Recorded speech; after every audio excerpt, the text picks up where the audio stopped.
Hello friends, આજે આપણે tomato powder બનાવીશું. આપણે એને સૂર્યના પ્રકાશમાં સૂકવીશું. તે માટે મેં અહીંયા 1 કિલો ટમેટાં લીધા છે. ટમેટાં તમારે આ રીતે પાકા અને કડક લેવાના છે. હવે આપણે એને ચોખ્ખા પાણીમાં સરસ ધોઈ નાખીશું. ફેબ્રુઆરી માર્ચમાં ટમેટાં ખૂબ જ મળે છે અને ખૂબ સસ્તા પણ મળતા હોય છે. તો આ દિવસોમાં આપણે અગાસીમાં જોઈએ તો તાપ પણ હોય છે, ને જો તાપ ના હોય તો પંખે પણ આ સુકાઈ જાય છે. એટલે આ રીતે તમે ટામેટાને પ્રિઝર્વ કરી શકો છો. ટામેટાના પાવડરના ઘણા બધા ઉપયોગ છે, એના ઉપર હું અલગથી એક વિડીયો બનાવીશ.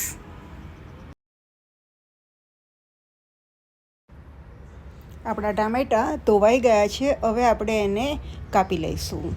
એ માટે આપણે એને પાતળી સ્લાઇસ કરીશું કે જેથી કરીને જલ્દી સુકાઈ જાય. મેં આ રીતે 2 ભાગ કરીને એની સ્લાઇસ કરી છે, અને સિંગલ રાઉન્ડ સ્લાઇસ પણ આપણે એની કરી શકીએ છીએ. મેં બંને કરી છે.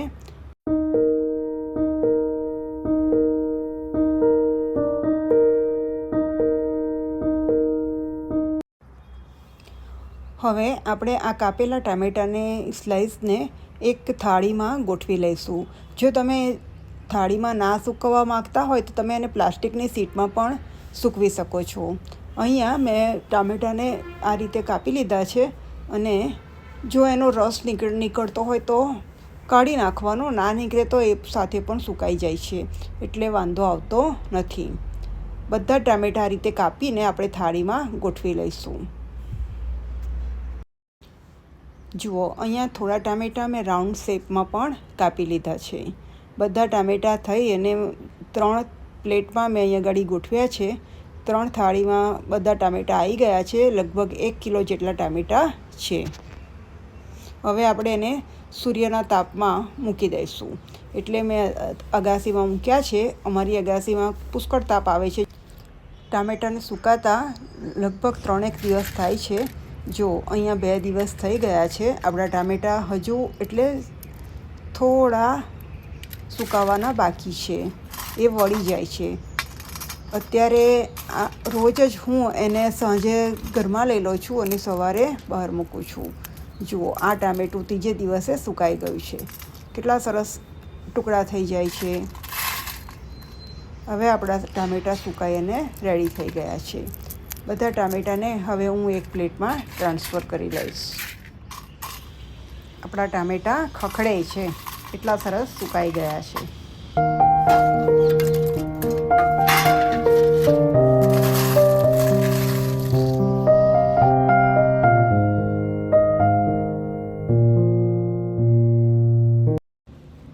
હવે એને એક મિક્સચર જારમાં લઈ અને એનો પાવડર બનાવી લઈશું.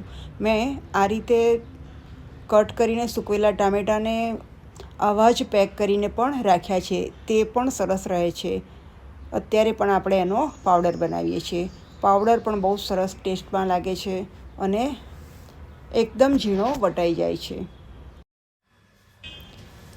આપણો પાવડર ગ્રાઇન્ડ થઈને તૈયાર થઈ ગયો છે. હવે આપણે એને ચાળી પણ લઈશું. જુઓ, એકદમ ફાઇન પાવડર આપણો તૈયાર થઈ ગયો. આપણે એને એરટાઇટ કન્ટેનરમાં ભરી અને 12 મહિના સુધી રાખી શકીએ છીએ. તેમજ એને જ્યારે યુઝ કરવો હોય ત્યારે કરી શકાય છે. આ ખરેખર બહુ જ ઉપયોગી છે.